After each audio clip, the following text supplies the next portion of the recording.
Hello guys, तो मैं Sophia person reader से आपके लिए केमिस्ट्री की एक और नई वीडियो के साथ में, और हम यहाँ पर पढ़ रहे हैं हमारा चैप्टर नंबर 4, जिसको हम कह रहे हैं structure of atom.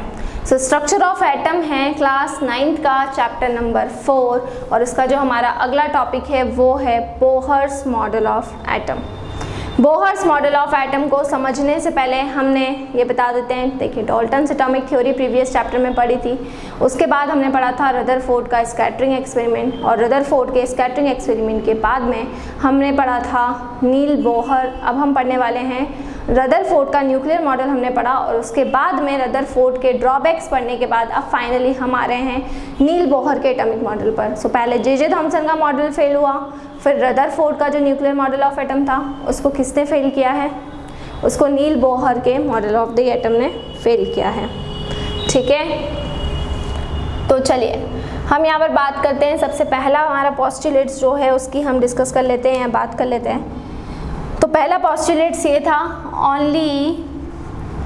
Only special orbital known as discrete orbits of electron are allowed inside the atom.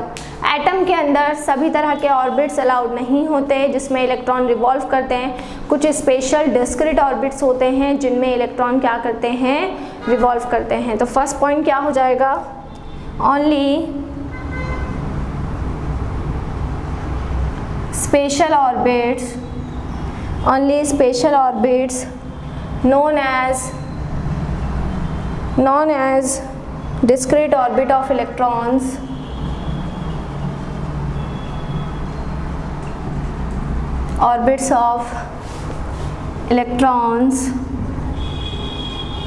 ठीक है, discrete orbit of electrons are allowed inside the atom। So first point क्या हो जाएगा? कुछ स्पेशल ऑर्बिट्स होते हैं जिनको हम क्या बोलते हैं? डिस्क्रीट ऑर्बिट्स कहते हैं। ठीक है, इलेक्ट्रॉन्स के, और वो एटम के अंदर अलाउ होते हैं। तो कुछ स्पेशल ऑर्बिट्स जिसको डिस्क्रीट ऑर्बिट्स कहा जाता है इलेक्ट्रॉन्स के लिए, वो अलाउड होते हैं एटम के अंदर। ठीक है, सेकेंड इज, देखिए रदरफोर्ड के मॉडल के अकॉर्डिंग कि इलेक्ट्रॉन जब ऑर्बिट्स में रिवॉल्व होते हैं तो उनमें एक्सेलरेशन होगा और वो एनर्जी को रेडिएट करेंगे, और जिसकी वजह से वो न्यूक्लियस के ऊपर आकर क्या हो जाएंगे? फॉल हो जाएंगे, जिसकी वजह से एटम कैसा हो जाता है? अनस्टेबल। लेकिन जब हम पढ़ते हैं नील बोहर का मॉडल तो इन्होंने ये कहा था, while revolving in discrete orbits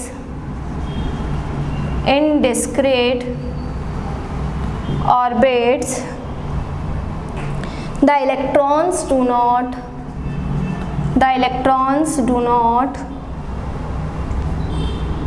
radiate energy।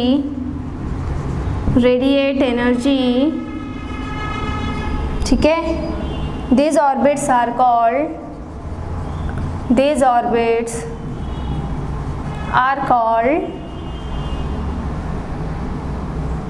energy levels।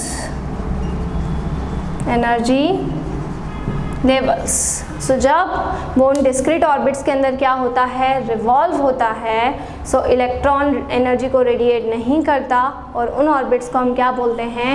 उन ऑर्बिट्स को हम एनर्जी लेवल्स कहते हैं। सो यहाँ पर अगर हम बात करें तो जब भी हम क्या करेंगे? रिवॉल्विंग करेंगे उनकी डिस्क्रीट ऑर्बिट्स के अंदर, सो इलेक्ट्रॉन रेडिएशन नहीं करेगा, एनर्जी को रेडिएट नहीं करेगा, जिसकी वजह से उस ऑर्बिट को क्या बोला जाएगा? उन ऑर्बिट्स को एनर्जी लेवल्स कहा जाएगा। जैसे मैं आपको बता देती हूँ, बोला गया ऑर्बिट्स के अंदर ये मेन शेल होते हैं जिसको हम क्या बोलते हैं? KLMN, ये होते हैं मेन शेल। ठीक है, और इनको हम नंबर देते हैं 1 2 3 4 डैश डैश डैश।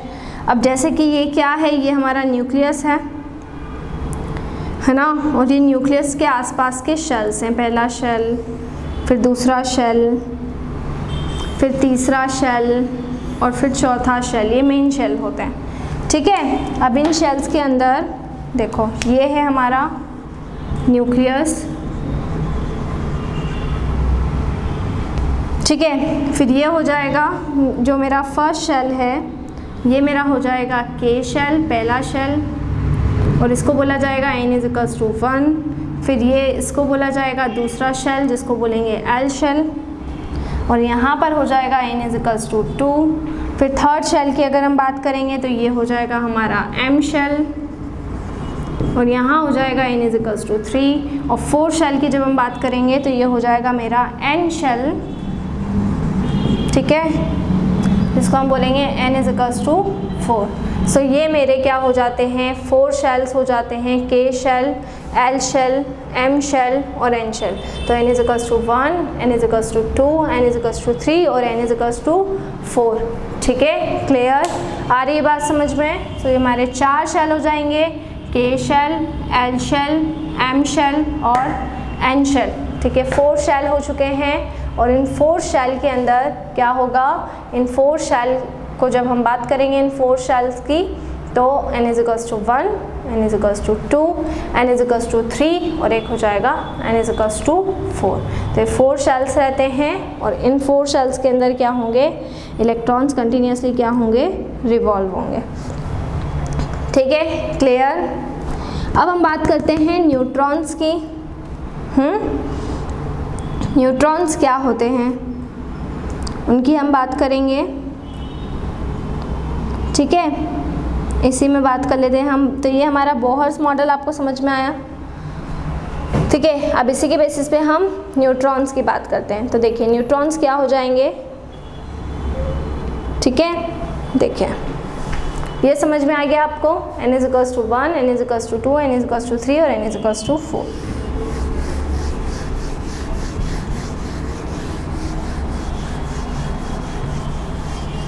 आगे हम बात करते हैं distribution of electron. Distribution of electrons in different orbits, in different orbits given by Bohr's. ठीक है, ठीक है, तो यहाँ पर रूल देख लेते हैं।